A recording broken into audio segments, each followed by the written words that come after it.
Dorking Wanderers 0, Wrexham 5 at the Meadowbank Satdium it was.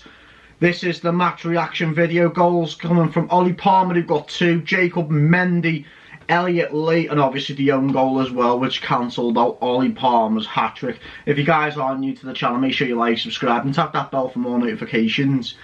But yeah, match reaction time today. 10 out of 10 from everyone, realistically. I couldn't really pick a player that was actually bad.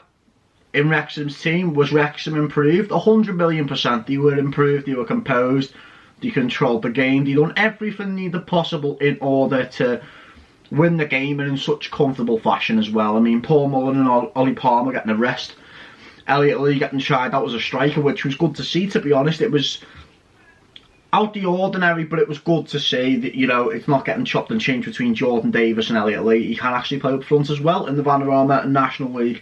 Sam Dolby getting a chance. The only downfall I've got on the game is that I would have liked to see Jordan Tunnicliffe get a chance on the pitch. I feel like for him at the moment, not getting over Hayden Tozer or, you know, Max Kluivert, it is a frustrating time for him at the moment. You know, I think he was a Crawley Town in the Football League before coming to Wrexham, so it must be a bit frustrating for him at this time and moment to not be able to break through within the Wrexham side. Now, Dorking Wanderers, they weren't actually that bad in comparison to what I thought they were going to be. Now, don't get me wrong, the scoreline doesn't suggest that, but it wasn't actually a bad game to watch overall between Dorking and Wrexham. Now, Wrexham were just on another level, in my opinion, and it shows the range between Wrexham and Dorking in terms of the quality and everything like that. But there was questions asked of Mark Howard, and do you know what? He'd done everything comfortably needed to do. He made the saves needed to do, and the improvement keeps on going for Mark Howard. You can see the quality that's there, and to improve, well, you know, the improvement that he's showing thus far this season. Now, the Dorking keeper had a lot of saves to make, and to be fair, the ball at his feet, he was very dodgy, it was very questionable. Now, should Dorking go in for a new keeper? I don't know. I mean, the keeper's a good shot stopper. I know we can see the 5, but he did make saves that, you know, were asked of him, you know, as well. But all around, fairness, the fans were decent. You know, there was a few fans. You know, Wrexham brought a lot of fans, you know, especially the miles that were in between Wrexham and Dorking. Now, let's go and speak about the moment that McFadden came on the pitch for Jordan Davis. Now, it looked like, again, Phil Parkinson changed formation. Now, to me, it looked like, and I'm not sure if people noticed this, he went Hayden, right back, Tozer, Kluivert, and Mendy. So he played like a 4-4-2 in essence. It was the way it was lined up for a tiny bit of the game. Now, is that a good thing? Yes, 100%. It's a good thing. He can change it up if need be, and he can, you know, go that more of a direct route, thus to say, in regards to the formation. The only bad thing I'd say is that there's no wingers actually there to go that extra mile. Now, in my opinion, I will make a video on the formation, how it can be adapted, and what positions Wrexham need to sign. I'll do that at a later date, you know, once everything is much more on another scale and much more clearer at that level. But for Wrexham, right, if you want to go that extra mile, I do think wingers are a must. Now, don't get me wrong, it's great. It's you know, it's amazing to see that Phil Parkinson can change it up and he can go that extra mile and change in the formation. You know, that's always a good thing. Now, a person I want to speak about on this channel doesn't get enough praise from me, Max Kluivert. He was phenomenal yesterday. He's been phenomenal all season, but for me, he highly doesn't get spoken about, and that's just a given. He doesn't get spoken about enough, and I just want to give him his praise. For someone who's a young age, and he's got the experience, the composure, the level-headedness, the attitude seems good and correct and everything like that. I just want to give it to Max Kluivert as well. Another thing I do want to discuss, Jacob Mendy's goal. Jesus Christ. That's a strike, and it's a great way to register his first Wrexham goal. Now, if you guys haven't checked out the matchday vlog, do go and do that. The link for that will be down in the description down below. Now, another person that I do want to discuss about is Dorking's captain in Fuller. Now, he seemed a bit upset Barry Fuller, to say the least. I mean, he came off the pitch and he said something like, you'll fucking win the league or something like that. But he seemed very frustrated in the way he said it. Now, was he being genuine in saying you'll fucking win the league, or was he a bit upset? Who knows? Who knows? Only he knows that. Another person that I do want to speak about as well, Luke Young. Phenomenal again. He, doesn't get spoken about highly enough.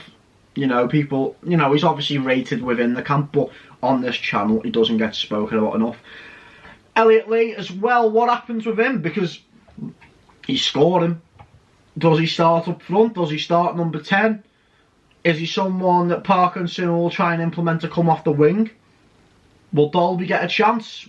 A much more of a fairer chance, maybe 90 minutes, because, I know a few people want to see him banging the goals.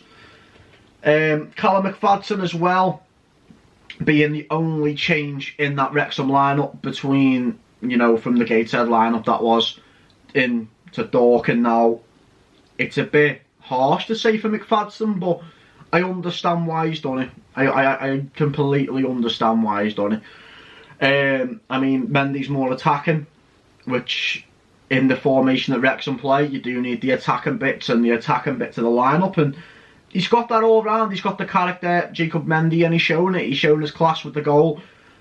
It's a bit harsh to drop McFadden, but the decision got made to do that, and yeah, Mendy got the goal as he obviously deserved. What's moving forward then? We've got Wrexham versus Maidenhead. Now, the preview for that will be out very, very soon. It'll be out sometime within the week. Now, it's much more a given that Wrexham are currently second in the Vanarama National League, a point behind Chesterfield. Now, Chesterfield dismantled Wrexham into a degree where Wrexham didn't turn up, and I think anyone could make that a given that Wrexham didn't turn up in that game, and hence why they were dismantled by Chesterfield. But obviously issues happening with Kabongo Shamanga. Now, questions that I've got to ask is, where is Tom O'Connor? Is he injured? What's happening with him? And another thing is, are Wrexham going to sign a winger anytime soon? Because we can see how much the Parkinson is trying to switch up the system, but there is wingers that are required in that as well. Don't get me wrong, the squad that Wrexham have at the moment, it's squad on paper, and I'm going to say this very, very lightheartedly, the squad on paper is too good for the Vanarama National League. Performance-wise at the moment, Dorking game summed it up, but we've got to do that against the bigger teams as well. These are the type of games, though, that you do need to win away from home, and I am happy about that. Another 3 points for Wrexham, I think, takes it on to 4 wins on the spin. Picking up some form regardless if it's a 10 out of 10 performance or a 2 out of 10 performance. Now, Phil Parkinson, he's been highly criticised, but he got it right. And I'm always one to say when a manager gets it wrong, but in this instance, Phil Parkinson got it right. Only issue is, Paul Mullen looks a bit knackered, in my opinion. Now, do you rest him and play Elliot Lee against Maidenhead? Give Paul Mullen a run off the bench just to give him a game's rest? Or do you stick with Mullen? I mean, Mullen is going to be absolutely crucial into Wrexham's season. Now, the only problem is Mullen being shattered. If Elliot Lee comes on and starts banging in goals, does Mullen then get ahead of Elliot Lee back in the side, or does Elliot Lee keep his place? The Wrexham squad at this time and moment is at that point where it's very, very competitive. Now, if wingers were to sign for Wrexham, would that be overloaded? Would the squad be overloaded into the level that it is? Or, I mean, you see inexperienced players who are playing the Football League that can't even make the team, like Jordan Tunnicliffe, for example. So, Wrexham at the moment, they're in a very good place, and that's a given. Now, the only thing that you got to pray is that Chesterfield drop results. You got to beat Notts County away from home as well.